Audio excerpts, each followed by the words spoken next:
Olá, sejam bem-vindos ao Pode Crescer, o podcast do Sebrae Mato Grosso do Sul, hoje em sua edição especial aqui nas dependências do Living Lab, esse espaço de empreendedorismo e inovação do Sebrae. Aqui ao meu lado, Caio Augusto, analista de startups do Living Lab. Tudo bem, Caio? Fala, Bruno. Fala, pessoal.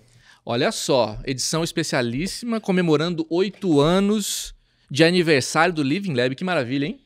8 anos, muita história para contar, muita trajetória, cases do sucesso, negócios gerados. Exatamente. Vamos falar um pouco disso hoje. Falar um pouco de empreendedorismo e de inovação e um tema que não tem como a gente falar que está no smartphone de todo mundo. Eu ia falar tá na boca de todo mundo, mas está no smartphone de todo mundo, que é usando. Exatamente, que é inteligência artificial. E para tanto e para tal, convidamos aqui dois convidados especiais. Abre aqui a nossa câmera aqui, ó. São eles, Fábio Pinheiro, que é líder em Data Science com mais de uma década de experiência nos setores de varejo e de bens de consumo e de utilities, energia, água e gás, com atuação no Brasil e na Colômbia. Formado em engenharia elétrica com MBA em economia e negócios, combina inovação tecnológica com visão estratégica.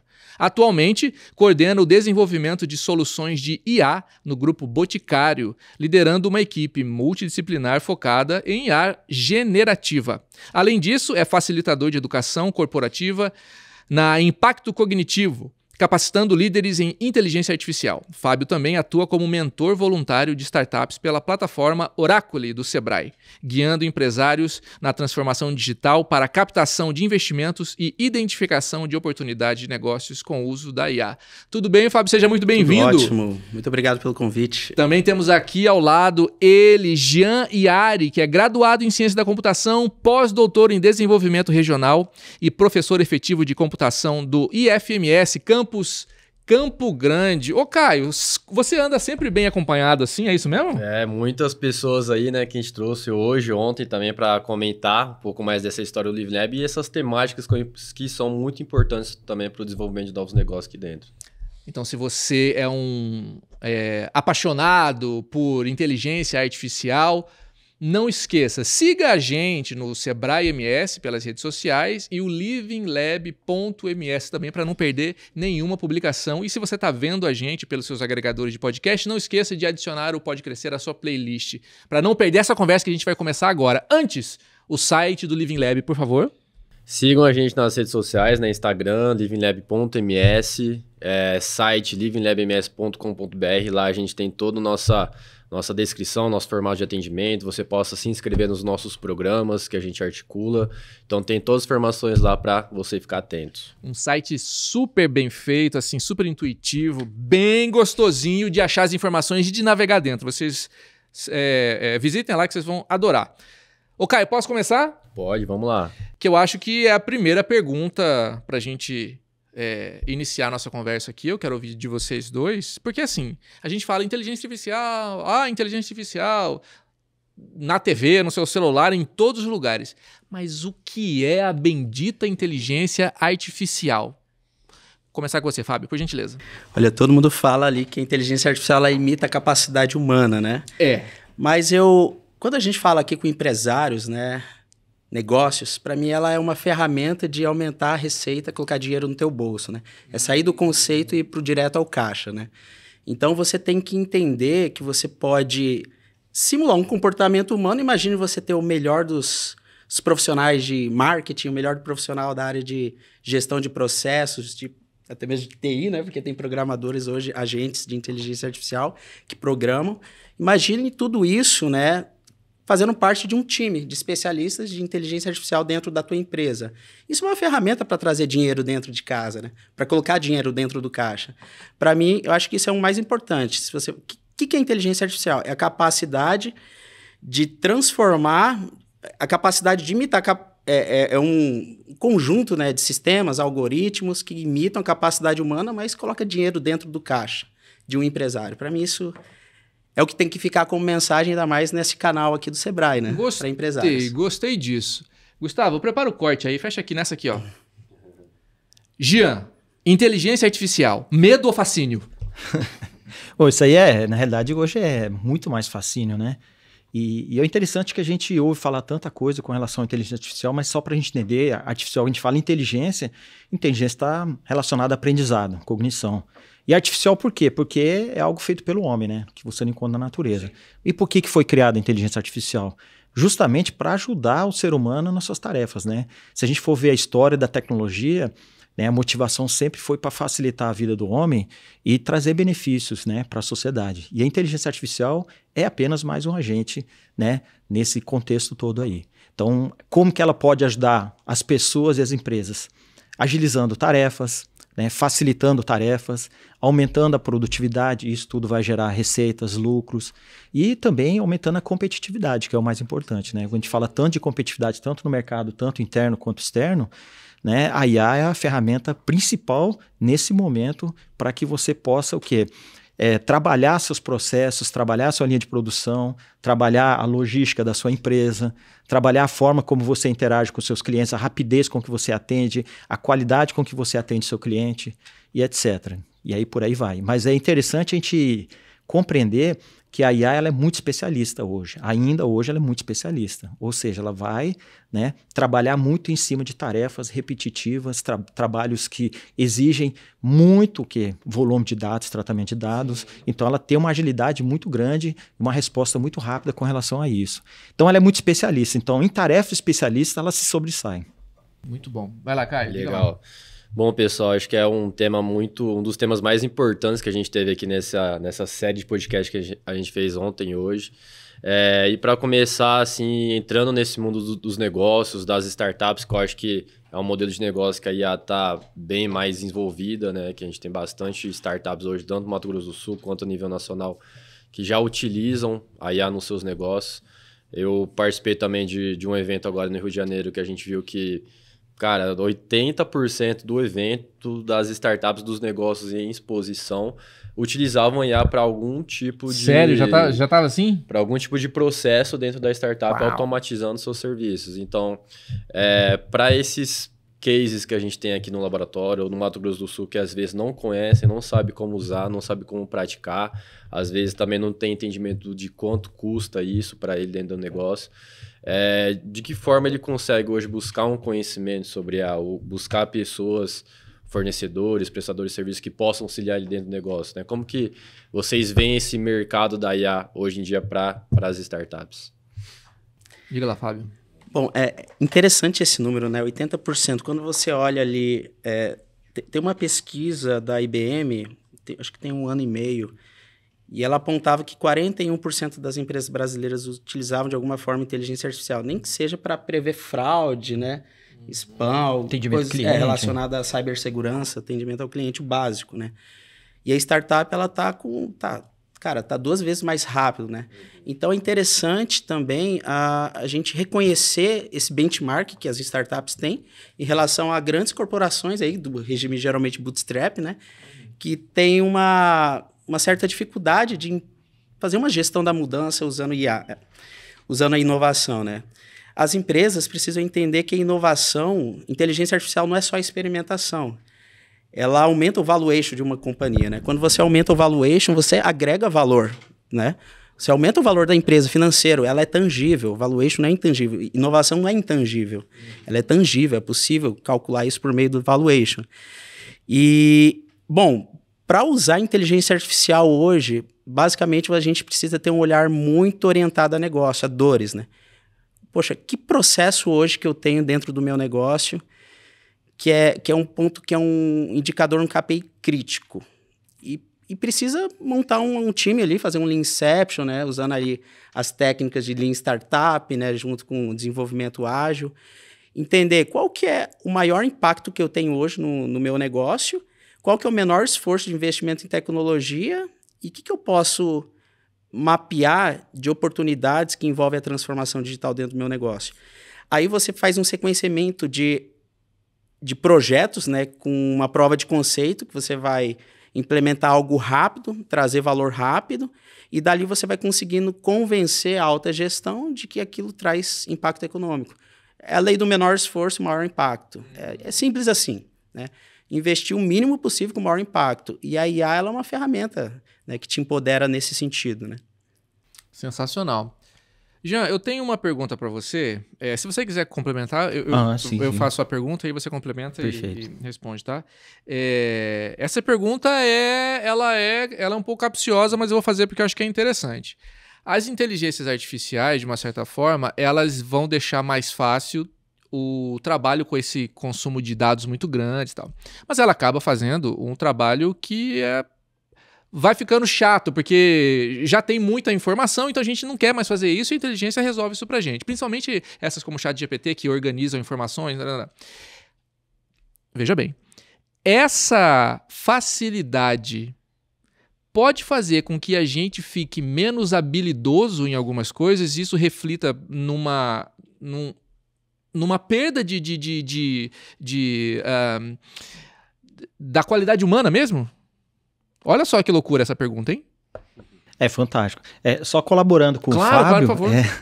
Então, as empresas hoje, elas têm que entender, elas têm que se entender. Primeiro, uma empresa ela tem que entender se ela é uma empresa comum, uma empresa normal, do mercado, do mundo real e que usa tecnologia, ou ela é uma empresa de tecnologia, né?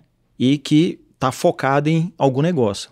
Vou dar um exemplo. Por exemplo, uma empresa é uma farmácia, uma empresa comum. E essa farmácia ela pode utilizar tecnologia, inclusive a IA, no caso questão financeira, questão contábil, né, questão de controle de estoque, etc. e tal. Entregas, né, logística de entregas para entregar mais rápido, etc. Ou então você pode ser simplesmente, no caso da startup, você é uma empresa de tecnologia que atua na área de saúde, health tech, que atua na área de educação, né, que é o edutech que a gente fala, na área de finanças, fintech e assim por diante. Essas empresas que são inerentemente de tecnologia que atuam em específicas áreas, a tecnologia e principalmente a AI tem que ser inerente a elas, né? Essas empresas são do mundo comum e que utilizam em tecnologia como a inteligência artificial como ferramenta, ela já tem que começar a incorporar isso pouco a pouco, porque mais tarde, né, não muito tempo, elas vão acabar se tornando também empresas que têm que ser altamente tecnológicas, não tem como você fugir desse contexto. Por quê? Porque ao mesmo tempo seus concorrentes estão agregando esses valores tecnológicos, esses valuations, né, na própria empresa e você não pode ficar para trás, né? Enfim, agora a sua pergunta. Isso é uma coisa muito interessante. Eu tenho assistido algumas entrevistas, né, do Nicolelis, né, que é o grande neurocientista, se não o maior, né, um dos maiores, e ele tem citado essa questão. De fato, na realidade, sim, a gente se questiona muito com relação a isso, né? Mas aí, como que a gente pode responder isso? Eu estou fazendo uma pergunta, né?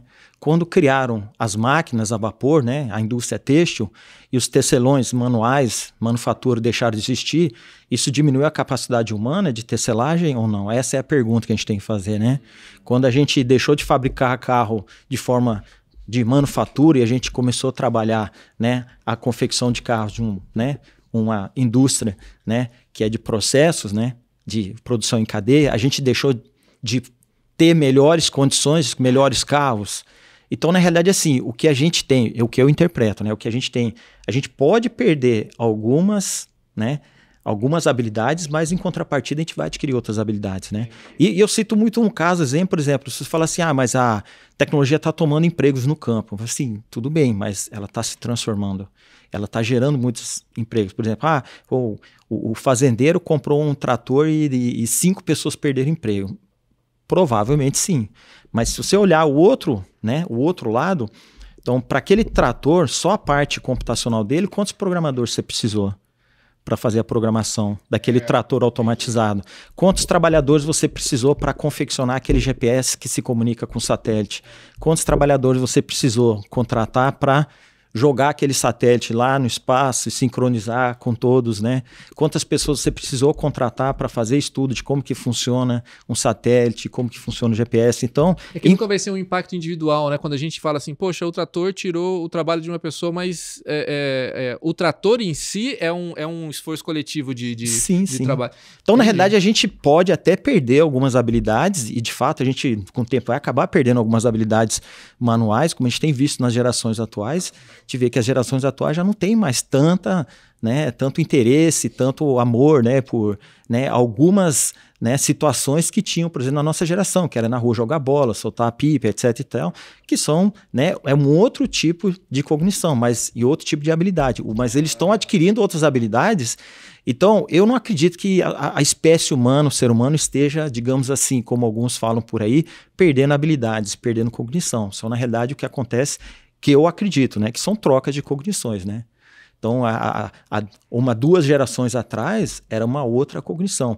Então, assim, é que é engraçado, quando a gente fala de gerações, a gente tem dois tipos de gerações, né? E eu vou até deixar uma dica para todos os empresários, né? Se você quiser conhecer o seu mercado, né, tanto o atual quanto o futuro, estude as gerações, estude profundamente as gerações. Porque hoje você pode ter um mercado voltado para a geração X, mas daqui 5 anos, o quê? Teu mercado já vai ser o quê? Geração Y, depois, né, geração Z e assim por diante. Então a gente tem as gerações biológicas, que são 25 anos, que é quando você nasce, cresce e se reproduz. Quando nasceu o primeiro filho, ele já passa a ser a outra geração, e a geração nova passa a existir. E o que nós temos hoje, que pessoal, alguns psicanalistas, algumas pessoas que trabalham nessa área de tecnologia, classificam, são as gerações tecnológicas. Para você ter uma ideia, hoje a geração tecnológica ela é considerada como mudança a cada 10 anos. Que é isso, João? A cada 10 anos. Porque, por exemplo, se você pegar uma criança hoje de 10 anos, ele não conhece computador. Então, por exemplo, hoje sou professor. A grande parte dos meus alunos não tem computador em casa.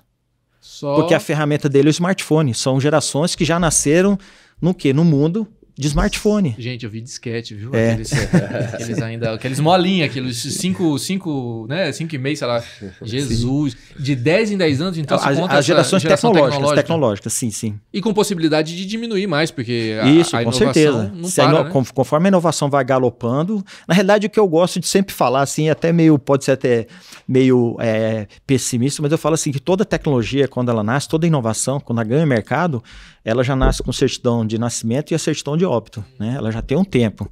Depois daquele tempo, se ela não ficar se reinventando, como é o caso do smartphone. O smartphone, ela nasceu lá, no início lá com o iPhone lá, e ela está progredindo, ela está se reinventando, mas vai chegar um momento, talvez, que outra invenção venha, outra inovação tome, né, o lugar dela.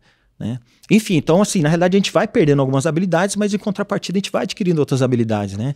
Porque o ser humano está em constante evolução, né? E a evolução faz parte, né? Tanto que já foi lançado, não sei se vocês viram agora, o novo notebook com óculos apenas. Eu acho que foi a Samsung, não sei. Você tira da caixinha um óculos, só tem um teclado, você vê o óculos aqui no ar, você já podendo mexer. Então, um novo formato também de interação com a internet. Uma outra coisa também que a gente tem que acalmar o nosso coração é que foi-se o tempo também onde a gente conseguia acompanhar a evolução das coisas, né? Eu acho que é importante vocês que trabalham com isso também dizer isso. A gente pode acalmar o nosso coração, a gente não consegue acompanhar tudo de forma alguma. Tudo que acontece hoje no mundo, né? Eu mesmo estava na faculdade, eu falei assim, não, vou ter que aprender tudo. Aí chegou no momento, principalmente quando eu estava no 3º ano de faculdade, eu falei, não, peraí, acho que desse jeito eu vou acabar ficando louco, né? Então eu vou ter que escolher uma área que me atrai mais dentro da computação, né? E isso foi alguns anos atrás, não vou falar dados aí de data, mas enfim, não tem como, é impossível, né? Não tem como você acompanhar. Porque às vezes eu me aproximo dessa parte de tecnologia, de inovação, eu fico 20 minutos conversando, quando saio parece que eu cheguei de 1473, entendeu? Porque o nível de evolução, de proposta, assim, é uma coisa que é, enfim, assusta a gente, né, quando você tá... mas faz parte, né? É isso mesmo, né? Não a gente tá conversando aqui, com certeza, alguma outra IA já tá sendo, né, pensada, executada, também nesse uma espaço nova... aqui mesmo, enquanto a gente tá conversando aqui, né, dentro do Living Lab, tem gente aqui nas salas aqui pensando coisas totalmente disruptivas, né, e colocando em ação, né? E é isso que é o maravilhoso, né? Por exemplo, se a gente for ver só na parte da sobrevida humana, se você pegar 20 e poucos anos atrás, se você pegar, por exemplo, países que são tecnologicamente, né, excluídas, hoje a média de idade é 45, 46, 50 e poucos anos. Então, se pega um país que é mais desenvolvido, a média de idade chega a 85, 90 anos, até mais, né? Então, enfim, quantas vidas, né, essa tecnologia não salvou, né? Quanto não melhorou de vida, se pega 40 anos atrás, você demorava dias para chegar de um lugar ao outro. Hoje você vai lá no aeroporto, 1 hora você já está a 1.000 quilômetros daqui, que é em São Paulo. Então, isso faz parte, né? Ô, Fábio, como é que um empresário que não entende absolutamente nada de tecnologia pode começar a sua jornada aí, de conhecimento sobre inteligência artificial e aplicar, né? Colocar no seu empreendimento de uma forma interessante, de uma forma possível. Recentemente eu dei um treinamento, né, para 52 líderes, né, gerentes, diretores, e tinha justamente esse objetivo, fazer um letramento em relação à inteligência artificial, mas a demanda não veio deles, veio dos colaboradores, que mais de 56% da força de trabalho já usam o ChatGPT. Então, isso acaba tornando-se um risco, né, empresarial, porque é uma ferramenta, você tem que ter uma ferramenta no ambiente seguro. O Jean é da área de segurança também, né, e cibersegurança entende bem isso. Então, a gente tem que, o empresário ele tem uma responsabilidade, né, com o próprio bolso, até mesmo de mapear esses riscos e já pensou se você tem um funcionário ali, que ele coloca uma planilha com CPF e telefone e pede para ele fazer um planejamento de atendimento ao cliente, numa clínica, por exemplo. Coloca o nome de paciente, criança, e coloca no ChatGPT ou numa ferramenta Luzia, ou uma ferramenta que não tem homologação na tua empresa, e aquilo vaza. O que vai acontecer? É processo, né? É processo na certa, é um risco para o negócio. Então, o empresário ele tem que fazer uma análise de SWOT, tá? Entender que isso acaba tornando-se uma ameaça, porque ele tem uma fraqueza, que é o desconhecimento em relação à tecnologia, e ele precisa se antenar. E qual que é a responsabilidade do líder, né, do empresário? Saiu uma pesquisa recente na Forbes que ele fala que ele não precisa ser especialista em A, mas ele precisa ser um agente de mudança, de reconhecer boas práticas, valorizar isso e ter uma governança em relação a todo o processo que envolve IA, né? Peraí, que tipo de ferramenta eu posso utilizar? Hoje a gente vê tem mais de 200 tipos de IA, você olha no Instagram, até no LinkedIn, que nem deveria ter, você vê um monte de gente postando ferramentas, Gama, app. Peraí, isso é de uso corporativo? Você colocar uma informação sobre um desenvolvimento de novo produto que eu estou fazendo, para onde que está indo essa informação? Eu nunca tinha parado para pensar sobre a segurança desses dados, é isso que você está dizendo, né? Exato. Caramba. E a LGPD tá aí, né? Mas, né, ainda não é tão, né, a gente já te praticado, falou, né, aqui em alguma das coisas que a lei é uma lei, ok, mas é um papel, né? Como é que isso se realmente é fiscalizado na prática, né? Quais as garantias que isso dá? Não tinha parado pra pensar nisso não, Caio. Exatamente. E eu acho que é muito legal também, já escutei de outros especialistas, né, de IA, falando que a gente não pode ficar nem do lado tão cético assim, né, desinformado também das situações que estão a surgir, e nem do lado também tão apaixonado, né, pela IA, e sim, tem que ter aquele ponto de equilíbrio, muito porque também é um ambiente que você não entende muito bem como que você possa utilizar e o que realmente ele vai ser transformado. E aí eu queria entender muito isso, né, Fábio, Jean também, que trabalham com corporações, né, com empresas, né, fazem esses atendimentos, e como que isso gera, né, traz um impacto também relativo desses resultados dentro de uma grande empresa, por exemplo, sem ser as startups. Hoje, no Grupo Boticário, né, eu trabalho na GAVB Consult, a gente atende clientes que têm um porte, faturamento bilionário, né? Quando você olha aí, o Brasil tem 21 milhões de CNPJs ativos, né? Tem 7, 8 mil só que fatura acima de 1 bilhão, né?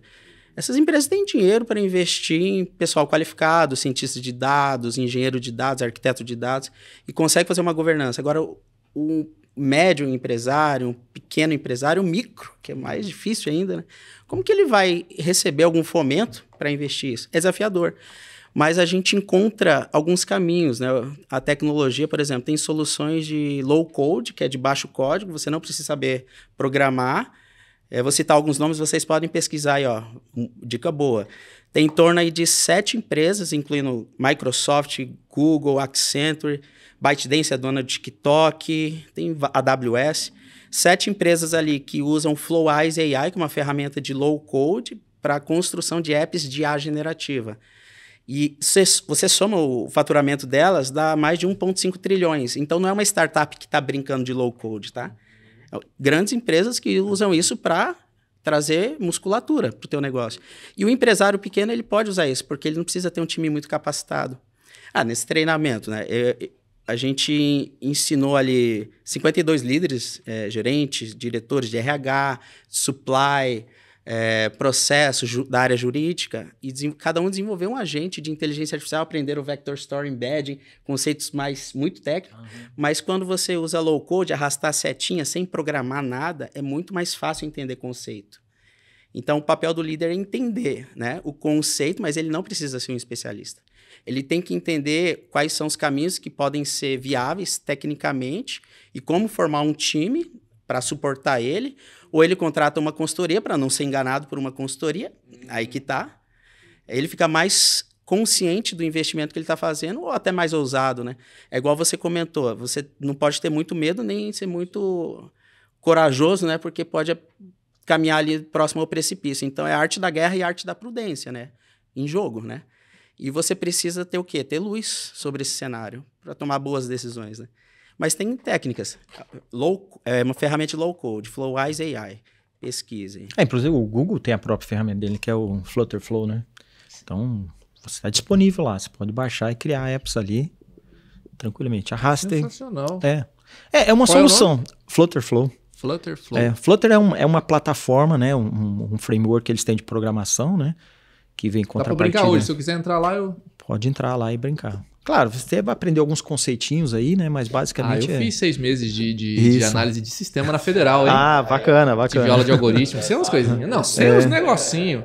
Fala pra todo mundo aqui, eu sou apaixonado pelo VBA, que é a parte de trás do Excel. Eu gosto, porque foi a única coisa que eu consegui guardar ainda da universidade, né? Então, eu escrevo minha linha. Escrevo minha linha de código, escrevo também. É fantástico, né? Sensacional. E hoje tem, pessoal, assim, vocês que são da área, mas assim, um tipo de formação para essa galera, para empresário, ou para pessoas que queiram entender um pouco mais de IA e dessas ferramentas que vocês citaram, 2, mas que outras existem dentro do mercado que esses empresários podem acessar também para tentar, né, verificar se realmente faz sentido eles começarem com esse papel agora ou não. Bom, eu sou instrutor da Impacto Cognitivo, que faz justamente educação corporativa, treinamento em company para isso. Mas tem outras empresas fora do estado, mas aí o empresário aqui do Mato Grosso do Sul, ele vai ter que investir em deslocamento para São Paulo e tudo mais. E é difícil você levar todo o seu time, né? 10 gerentes, 10 diretores, passagem aérea, hotel, então é muito difícil. Então a gente faz um treinamento em company. Mas tem outras empresas, tem a Starts, tem algumas iniciativas independentes, né, de profissionais da área, consultores independentes. Mas o low-code ele é pouco explorado. E ele é bem curioso, porque você faz uma pós-graduação, ninguém fala sobre isso. Ele é tão recente que você não vê conteúdo acadêmico, não vê conteúdo em MBA, você não escuta. É muito... É velocidade, né? Aqui no Brasil ainda é incipiente, ainda, mas nos Estados Unidos eu converso com alguns colegas lá, o pessoal está usando bastante lá, as empresas, né? Uma solução que eles encontram para... Assim, na realidade, obviamente que não vai substituir, né, uma equipe de programadores, que é para fazer um software mais complexo. São mais para soluções mais básicas, né? Eu queria montar um aplicativozinho com um chatzinho, um chatbot, né? Que é aquele robozinho que conversa com pessoas e tal. Ou então eu queria criar um aplicativozinho para melhorar esse processo interno aqui.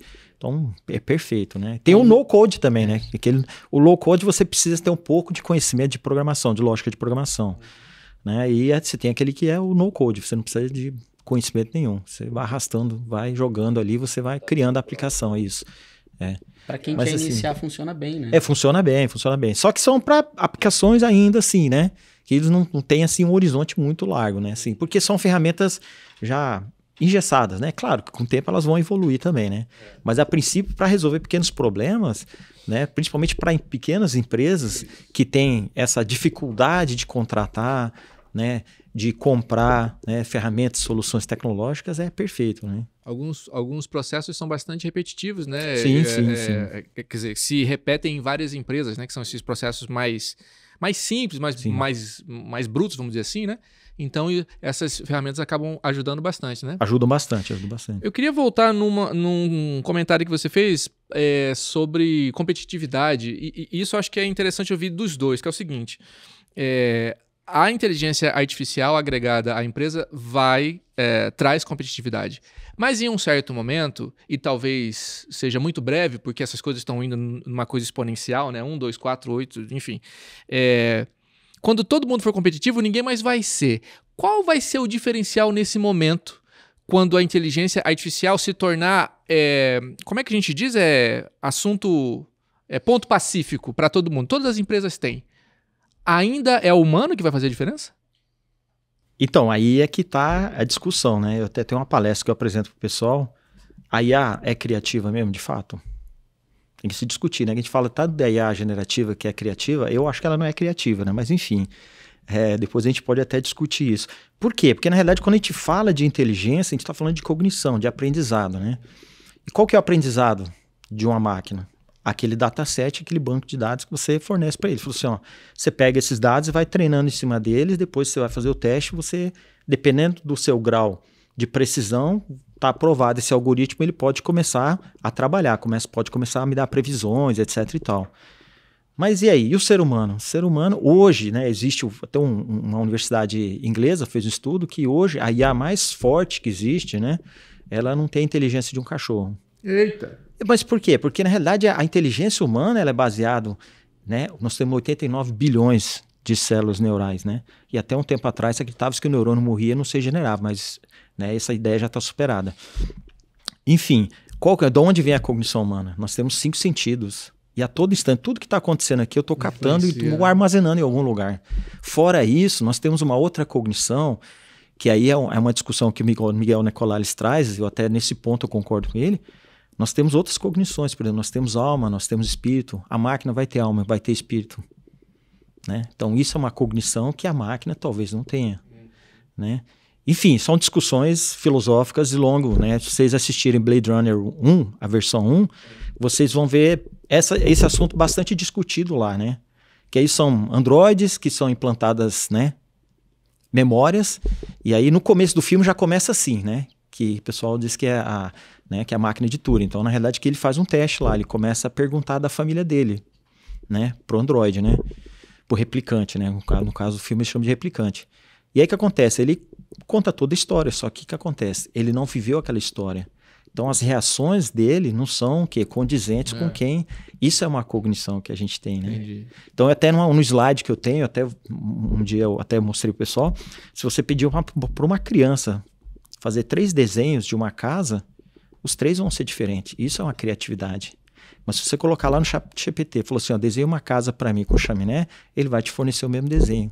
Ó, faz uma história assim, assim para mim. Se você der exatamente as mesmas diretrizes, ele vai te dar a mesma história infinitas vezes. Como uma ferramenta. Isso. É criatividade? Mas é uma criatividade limitada. Vocês estão entendendo? O ser humano não. O ser humano, dependendo de como ele se comporta durante o dia, até do que ele ingere antes de dormir, ele sonha diferente. Tem a gente tem. Então são variáveis que ainda, né? Não estou dizendo que a IA nunca vai chegar lá, mas mesmo por mais completo IA que a gente tenha, que a gente chama de, né, singularidade da IA, que é a IA de propósito geral, onde ele vai ser capaz de fazer tudo, não sei, será que vai ter uma alma? Será que vai ter um espírito? E alma e espírito são diferentes, né? Então essa cognição é que faz com que o ser humano ainda tenha esse componente da criatividade, né? E muito se fala, futuramente todas as tarefas repetitivas vão ficar a cargo das IAs, das máquinas, etc. Sim. E o ser humano vai se preocupar com criatividade, artes, cuidar do próximo, etc. e tal, né? Enfim, aonde nós vamos chegar, ninguém sabe, ninguém né? sabe ainda, Mas é... E você, Fábio, o que você acha dessa história? Você acha que quando chegar num certo momento, qual vai ser o diferencial? Eu nem sei se vai chegar nesse certo momento, porque, por exemplo, muitas pessoas se impressionam ainda com o ChatGPT, né? Mas ali ele é textual, ele é multimodal. Você envia áudio, imagem estática, né? Ainda não envia vídeo, né? Tem algumas versões aí que estão para sair. E texto. O ser humano, ele sente cheiro.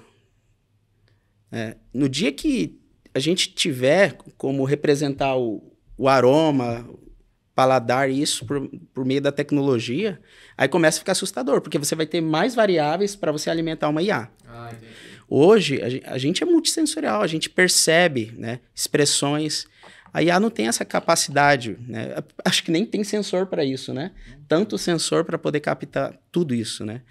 Primeiro que não tem de aroma, né? Se tivesse, a gente já usaria lá no Grupo Boticário já para poder sentir o aroma pelo tablet, pelo celular, vender perfume, né? Por isso, né? Mas isso é um grande desafio até hoje. Muito difícil resolver. Então, acho que a capacidade de a gente fazer uma digitalização do mundo real para que a IA receba essas variáveis digitalizadas no mundo real e aprenda, acho que é um problema de inviabilidade técnica mesmo, né? No momento, eu nem vejo estudo falando sobre isso. E a questão que você falou de todo mundo chegar no mesmo limiar ainda é impraticável, né? Por exemplo, se você pega país hoje, por exemplo, você fala China, mas a China está fabricando, recentemente ela conseguiu fabricar chips de 6 nanos. Né? Sendo que Taiwan, que é um dos alvos da China, que ficou muito tempo largado lá, esquecido, e basicamente a China tem 2 motivos para, né, querer, né, trazer de novo o Taiwan para ele, é basicamente a questão do mar da China, né, em termos territoriais para fazer navegação para ele vai acabar sendo só dele, da China, e a outra questão dos chips, né. Hoje a TSMC, que é a maior empresa, só para vocês terem uma ideia, a TSMC, que é a maior empresa de tecnologia de processadores no mundo, ela representa cerca aí de 96% do PIB de Taiwan. Então, 62% de todos os chips no mundo são confeccionados e são projetados lá. 90% de todos os chips de inteligência artificial são projetados pela TSMC. E elas já estão fabricando chip de 2 nanos. E o projeto que eles já estão trabalhando é chip de 20 angstroms. O que é um angstrom? Um angstrom é 1/10 do nano. Meu Deus. Então, assim, eles estão anos-luz à frente do quê? Da própria China. A Rússia tem, se não me engano, acho que conseguiu recentemente, eu acho que chip de 8 nanos, 9 nanos por aí. Então eles estão anos-luz atrás. Então quem está na frente, são os países que estão altamente industrializados, que investem pesado e massivamente. Então vai demorar um pouco para dar aquela equalizada. Sim, sim. Agora, Caio, indo para uma outra questão também que eu acho importante, a gente está aqui conversando pela ocasião do aniversário de 8 anos do Living Lab. E eu queria saber de vocês, assim, a gente também está se encaminhando para o fim da nossa conversa, qual a importância que vocês acreditam que um espaço como esse tem? Um espaço, né, um laboratório vivo, um espaço de empreendedorismo, de inovação, que tem uma estrutura para receber as pessoas, né, que tem material humano especializado, com mentorias, né, com profissionais de vários lugares. Isso impacta como? Pode começar, Fábio. Olha, eu me aproximei aqui como nômade digital, né? Não tenho startup, né? Vim como funcionário que trabalha no regime remoto, que a gente encontra um espaço para poder sair desse mundo solitário, né? Do trabalho remoto. Esse projeto Nômade Digital ele é muito bacana, porque você que se conecta com outros profissionais, você faz troca, brainstorm sobre alguns assuntos da sua área. Tem muita gente que da área também de tecnologia. E o que isso trouxe para mim como oportunidade, né? Eu aprendi muito conversando, dando mentoria pelo Oráculo com empresários, microempresários, e a forma como um pequeno empresário pensa não é diferente quando eu negocio com uma empresa, com um diretor de uma empresa bilionária. Não tem diferença. O raciocínio sistêmico é o mesmo. Então, isso me agregou muito profissionalmente, né? Para poder melhorar a forma de negociar com grandes empresários. E olha que legal, aprendi com um pequeno, né? Então, essa troca para mim foi riquíssima. Eu não posso falar de números, mas a gente contribuiu com alguns milhões aí de fechamento de negócio com base nesse capital social, que ele também se transforma em intelectual, que vira capital financeiro, né? Perfeito. Então, para mim, aqui é um espaço super rico. Também surgiu algumas oportunidades de negócio por meio da educação corporativa, minha esposa acelerar uma startup aqui mesmo, no Living Lab, tendo apoio. Então, tem muitas oportunidades que surgem aqui. É um ambiente muito dopaminérgico, né? Essa é a tradução. Pô, 2015, um amigo meu, o Marcelo Siqueira, ele esteve aqui, eu acho que ele esteve no podcast ontem, né, com vocês. Daí ele veio da Europa e falou, precisamos criar um ambiente de inovação aqui. Isso já era uma vontade nossa lá do Startup MS, que a gente fez parte do grupo Startup MS também, mas a gente nunca conseguiu. Aí um dia a gente veio aqui no Sebrae, conversou e a Leandro falou, tô montando aqui o Living Lab, vocês querem ajudar? Falou, perfeito. E aí nós estamos aí desde o início, sempre fui... vocês estão aqui desde o início? Eu tô aqui desde o início lá. Sensacional. Desde o início, a Leandro também já me colocou como consultora de rock, né, mentor aí na área de tecnologia das startups, e a gente vê o impressionante como que o Living Lab ajudou a inspirar e a criar startups aqui no estado do Mato Grosso do Sul. E o mais importante, na importância do Living Lab para a criação de outros espaços de inovação, nos quais a gente tem aqui na nossa cidade, inclusive outras cidades também. Dourado, nós já temos espaço de inovação lá também. bonita, etc. e tal. Então, eu acho que o principal marco foi esse, né? Também ajudei na época, né, o pessoal a criar o Maker, Espaço Maker, que é uma ideia que o pessoal tinha há muito tempo aqui também.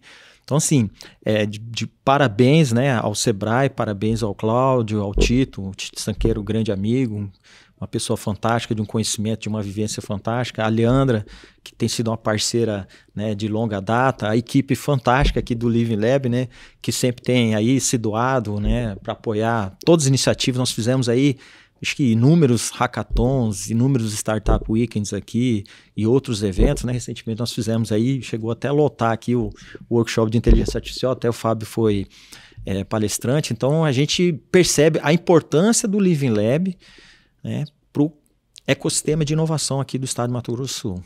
Isso aí o Living Lab certamente, com toda certeza, foi um marco. Sensacional, bacana, hein? Sem palavras, né? Nossa, depois demais, dessa frase. Demais. Caião, e aí? Gostou da conversa? Olha, muito boa, pessoal. Acho muito produtiva. É um tema que a gente acaba, eu acredito, trazendo ainda muito pouco, né? Em forma de palestra, em forma de oficinas, talks, né? Eu acho que tem muito assunto a ser discutido, muito nesse âmbito do empreendedorismo, para a criação de novos negócios, ou esses negócios em operação que às vezes não tem zero conhecimento em IA, onde eles conseguem se aprofundar nisso, né? E é igual vocês falaram, né? O Living Lab está aqui também, né? Tem pessoas, vocês, que estão aqui todos os dias, compartilhando conhecimento, fazendo esses eventos, para que realmente essas pessoas agora tenham esse intuito de participar, né? Tanto dos programas quanto do laboratório, para adquirir todo esse conhecimento possível de mercado. Acho que esse é o caminho, né, Bruno? Caio, antes da gente terminar, eu preciso te perguntar também, como é que você imagina que vai estar esse espaço aqui daqui a mais 8 anos? É igual o Fábio falou, né, da IA também. Acho que é um mundo totalmente desafiador, né? Eu acho que vai passar por muitas mudanças, né, tanto da forma de tecnologia quanto da forma também de pessoas, mentores, profissionais, mas eu acho que o espaço, ele justamente agrega isso, né? Esse movimento, essa troca da comunidade, igual o Jean falou, né? Tem pessoas que estão aqui há mais de 8 anos, desde o surgimento, mas pessoas que estão chegando agora. E todas essas pessoas agregam, né, o valor e crédito para que o laboratório continue movimentar a comunidade, seja a comunidade de game, comunidade de startups, comunidade dev, né, que a gente fala, os desenvolvedores. Então, todo esse conhecimento e novas pessoas, né, dar palco para novas pessoas, isso que faz, né, a comunidade girar. Acho que esse é o caminho para que a gente tenha uma vida longa aí pela frente ainda. Sensacional. E o que é mais fantástico, desculpa, é que o Living Lab, a gente sempre falava, isso que o espaço de inovação ele tem que estar aberto à comunidade. E o Living Lab sempre teve de portas abertas para a comunidade. Muito bom, muito bom. Gente, a gente tem que chegar no final da nossa conversa. Pois é, esse é um assunto que eu acho que a gente poderia conversar por muitas horas, por muito tempo ainda, porque a gente está realmente na crista dessa onda nesse momento, né? Falando sobre isso quase que diariamente em todas as mídias possíveis aí, né? Mas a gente precisa encerrar com uma coisa muito boa. Eu quero agora, em nome do Sebrae, em nome do Living Lab também, agradecer ao trabalho de vocês, o trabalho de todo mundo que está aqui atrás também, por ceder a sua inteligência, o seu intelecto, o seu tempo, a sua disposição e disponibilidade para burilar os seus talentos, né? E colaborar com quem está chegando. Eu acho que, eu sempre digo isso, que um estado forte é feito por pessoas fortes, né? Então, tendo espaços como esse, onde a gente qualifica as pessoas, alimenta os desejos, mostra os limites, impulsiona, eu só me sinto honrado de poder participar desse momento com vocês. Tá bom, gente? Isso aí. Muito obrigado, Fábio, muito obrigado, Jean, obrigado, Caio, obrigado, produção. E para você que está vendo a gente aí, ó, siga o Sebrae MS e o livinglab.ms nas redes sociais para você curtir e consumir todas as nossas publicações e todo o conteúdo que é divulgado lá. Além disso, se você está vendo e ouvindo a gente pelos seus agregadores de podcast, não esqueça de adicionar o Pode Crescer a sua playlist para você não perder assuntos e conversas como a gente teve hoje aqui. Novamente, muito obrigado. Obrigado. Tá? Parabéns ao Living Lab por seus 8 anos. E, gente, como sempre, a gente se encontra numa próxima edição do Pode Crescer, o podcast do Sebrae Mato Grosso do Sul. Até lá, tchau!